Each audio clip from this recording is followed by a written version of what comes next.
today's video is going to be all about getting an opportunity into tip-top shape. Yay! Ship shape. Ship shape.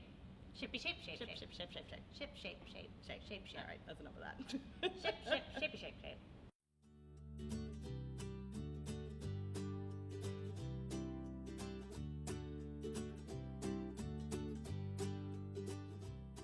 Welcome to the third episode of The Shred. Yay! Woo! Brought to you by the Pulse of GovCon in conjunction with Eastern Boundary. This time with real liquid in our mugs. See? Because we listen to you. See? I'll clean it up later. Thank you all for coming back to watch this third episode. This one is going to be all about how to shape an opportunity. Capture. Capture. And we're not calling it capture because capture is too big a topic, too big of something to be put into You one all little have video. a lot of opinions, and we know we're going to be wrong about something. We're going to get a definition wrong. Capture managers are the divas of government contracting. I say that because I am one. So we're coming to you with 4 points on how to better shape your opportunities as a capture manager. Get it in shape. Get it in shape. Are you in shape? No. Point number 1, be aware of your surroundings.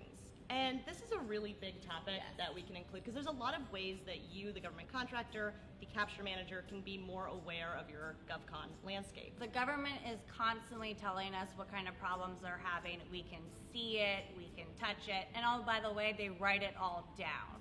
In things like GAO reports where they identify their problems, in White House and OMB memos where they're going to tell you what they're changing. In FPDS reports, you can kind of see what's coming up for recompete. In items such as strategic vision documents and performance reports for each agency. Those come out every year. You can kind of see where they're going, what direction they're taking. And last but not least, hello, the budget, which we typically get late. We understand that. My gosh. And the proposed budget is always a little wishy-washy because it's a wish list, but we really recommend looking at budget justifications out of agencies as opposed to proposed budget documents to kind of get an idea of where an agency's going, where they want to spend their money, and then looking at the actual budget as soon as it's agreed to by Congress, if it ever gets agreed to by Congress, and kind of doing the control alt fine for discretionary spending in those documents and actually highlighting where discretionary spending is going to be obligated for the agency that year. That gives you an idea of their initiatives, their missions, and where the money is going to be navigated that year. Like Amber said, they tell you where their pain points are. They you do. just have to know. GAO is constantly telling you why you're wrong. You have to know where to look and you have to know how to listen to them. Absolutely. So it's important to look at these data sources that you mentioned because it keeps you aware of your surroundings. Because again, these things don't just get released arbitrarily. There's a need, there's a want, there's a bias, and they're telling us where they are. Exactly. And a really good indicator of where government agencies feel like they're lacking are their performance reports. So they have to put those out every single year, and they tell you what the agency is doing well, what the workforce is doing well, and also where they're having issues. And sometimes that lines up with their budget justification, and then that lines up with how the budget comes out with the federal agencies from the White House. But sometimes it doesn't. You have to compare apples to oranges to really understand who wins out, and typically, unfortunately, that's Congress over the agency at times, and kind of understanding how that data plays into the strategic way that you're going to continue on with that agency that fiscal year. Just multiple pieces of the puzzle. So many pieces, and none of them really fit. Point number 2 on how to better shape your opportunities is actually to shape policy and regulations and legislation. Ooh, people think that you can't do this and that you have to have a large government affairs team, you have to be lobbyists, you have to be a Fortune 50 company in order to do that, and that's just not true. Not true. They're looking for participation, they're looking for your input, and you see these kind of postings where it says the government wants your input, and you're like, well, this is an RFI or sources thought.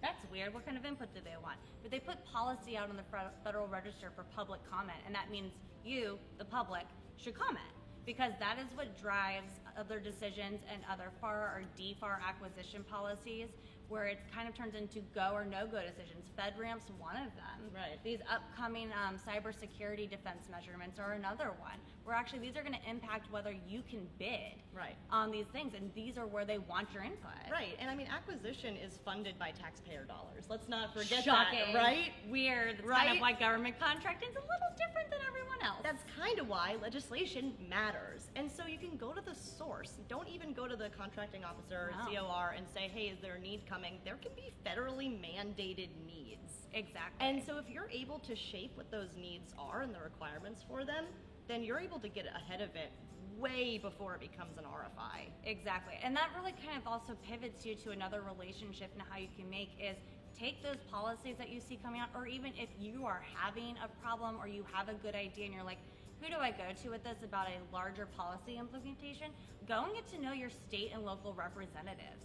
It is their job to understand your environment and to understand your industry and how government contracting interacts. Go to them with your policy ideas. Because be involved. They're really your advocate. And speaking of involved, we have some good industry groups around here that kind of help do that. Get involved, join, pay the fee, but actually attend, go, drive policy documents, and don't be afraid to share your experiences, even if it's against what the actual policy is, because as a government contractor, you are responsible for advocating for yourself, no one else. Yeah. Point number 3 on how you can better shape your opportunity. We would be remiss if we didn't talk about the extra strategic content that you and your company put together. RFIs, market research, articles, research-based. Unsolicited white papers are actually a real thing, guys. It's huge, and that is such a way that you are able to shape your opportunities. And we know that there are 2 schools of thought when it comes to things like responding to RFIs, right? Yes, if it's already out there, it already is too late. It's too late. And then it's sometimes maybe true. I mean, if they include the company's name on the RFI by accident, like it probably has been shaped. There's tricks and tips that you can look into to see if something's been shaped before. For example, looking at key personnel requirements, if they're oddly specific. Like, I need 1.5 years in this, but they also have to live 10 miles to the office. They live in the office. They have brown hair, things like that. If it's something like that, you can pretty much tell that something's been shaped. However, there are some people that believe that RFIs are really beneficial, and you have to be smart about it though. So, don't give so much secret sauce that it becomes part of the baseline contract when a solicitation gets released. Yeah, but part of the RFI process too is actually providing information on how things are to be acquired. And be specific. You can drive it to there. Now, will they listen? Maybe, maybe not. But if they're actually looking for help on how this can be acquired, provide that. It's not enough to write, this needs to be an 8A set aside under this GSA schedule for this. Just because I said so. No, because they have to fill out these documents. Provide every single type of justification you can. Why should it be an 8A? Why should it be on this GSA schedule? What's the NAGS code? What's the PSC code? How do you connect Under what sin? Under what sin? Be Provide specific. those details. Even provide the details of how long you think it should take to respond to this. How many pages should it be? They have to think about these things. So if you make their job actually easier and providing substantiation on why it should be this way or even be laid out, you may not have shaped the opportunity, but you have shaped the acquisition procedure. And that's sometimes just as important. Absolutely. So another aspect of strategic content is stuff that you put out there on your website. Your marketing materials are actually strategic content that can help shape opportunities for you. If you have a specialty and you do a really research-driven article that is, particular to a specific customer and they see it, that can help shape opportunities as well. Absolutely. And we all know that everyone is really busy. This industry is always moving. And if you just need a simple idea of how to approach these types of unsolicited white papers, this content, and you're like, I don't know where to start. I don't want to rip people off. I want to have original content. Look at each GAO report as they come out, as you're looking for currency. And if it applies to you, write that. Just, say GAO put this out. This gives you a great base to start off. Say how you can provide the solution and provide it. Don't make it a 10-pager. These are fun documents that you can actually make look nice. They don't need to be set within the parameters. Show off. They like catchy things. These are humans too. So if you help them, you give them ideas, they might come to you and say, hey, I need more information on this. There you go. And one more point I wanted to add is that federal agencies, a majority of them, have a point of contact on their website for unsolicited white papers. So if you go on any type of OSTABU website, or if you go under the small business or how to do business with type of pages, go down and you will find the point of contact for unsolicited white papers. So you can see that they're asking for that. This is an expected part of the process. Absolutely. People are always like, I don't want to bother them. I don't Right, or like, I media can't get ahead bother. of them, right? You know, like Amazon and Raytheon and Lockheed, they've already talked about this. Yeah, well, maybe they have, but you should still too. The fourth point and way that you can shape an opportunity is to make friends and influence people. That's what it's all about. It's the human to human. Dale Carnegie style. It's that kind of interaction where you're reaching out, you're actually talking to people. This is where those cliches like walk the halls, knock on doors, that's where this is all coming from. Relationships matter. They do. Well, how do I make a relationship? I can't trespass on a government site. You can't. You can't. Don't Please do that. So, cold calling is not dead. It is not dead. Ring, ring, ring. Hello, hello. Hello. I'm your new best friend. Hello. There are ways that you can make your cold calling much more lukewarm, at least. Absolutely. Doing research on contracting officers, looking at their buying trends, identifying what their needs are. Looking at the documents we talked about in points 1 and point 2, policy, White House OMB memos, FPDS. Know what their research. bosses are going to want them to say. Absolutely, because it all gets passed down from heaven on high, right? So if you call and go, ring, ring, ring, Hello? you're supposed to answer. I did. Okay, there we go. Hi, my name is Amber Hart. I'm with the Pulse. Uh, Oh. But you call them and you say, hey, I am looking to kind of talk a little bit more about, learn more about X and Y policy. I'm looking to learn more about this type of clearance or this requirement procedure. Or I came across this opportunity on FPDS. I see in a year that it's coming up. I haven't seen any movement on the forecast. I haven't seen a source on RFI. Can you please let me know what the plan is to go forward on that? Even you mentioned RFI and this idea of cold calling, and what a better way to warm up a cold call than to reach out to follow up on an RFI that you submitted. Absolutely, even ones that you submitted like a year or two ago. Doesn't matter. Go pull Great them out opener. and say, great opener. Hey, what happened to this? Did Any something movement? happen? Any movement? And maybe you missed something, maybe something did move, but that's another point of education that you have. Exactly. So cold calling is huge.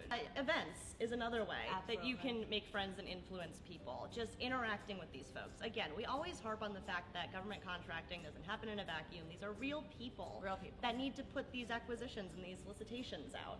And so you should meet them. And You should actually go And and shake their hand and don't say, be hey. weird about it. No, I mean, don't be creepy about it. You know, going up to them and say, hey, it's great to meet you. I've tried reaching out to you a few times. I know you're really busy. Just wanted to introduce myself. Would love to follow up again. And they're normally really nice people, and they'll say, hey, great, yeah, I have been busy. Please follow up. And then you follow up again, and you keep being persistent. And the way that you really make friends and influence people in this industry has only one rule, and that's being persistent. Right. You have to Pleasantly. keep it pleasantly persistent. So Amber, they're going to ask, well, how do I set up a meeting? How do you set up a you meeting? set up a meeting? There are so many tactics in order to set up a meeting with a potential government customer, one that you So don't many. know. And that's where the cold calling came into place, the lukewarm calling. And what it really comes down to is if you're reaching out to set up a meeting, make sure that you have an acquisition strategy in place. Make sure that you have a plan of attack. Make sure you know what the solution to their problems Make are. sure you know what they're able to buy. If you're having this meeting with the chief technology officer, I mean, I get it, they're important, but they're not buying your stuff. These meetings need to be with contracting officers, they need to be with cores, they need to be with COTARs, program officers, even end users, as great as they are, and that's who you're supporting at the end of the day, they are the ones making the suggestions to the contracting officer, but that contracting officer shop is the one making the decisions. By authority. By authority. So you want to go ahead and set up meetings with them, and you make sure you go in there with a sole mission, you go in there with your marketing materials, and you don't take up a lot of their time, because they're people too, and they're really busy, like we all are. Okay, everybody, that's our show. Thank you so much for joining us. As always, we will be hosting an event in a couple of weeks because it's not enough just to listen to Amber and myself pontificate and talk and talk and talk and talk and talk. We love doing it. We want Trust you us. guys to come out and provide your input. How have you successfully shaped opportunities in the past? Really, what's helped, what hasn't helped? Where has it blown up in your face? Those are the best topics of conversation. So look out for the information for the event below. Or this way, or that way.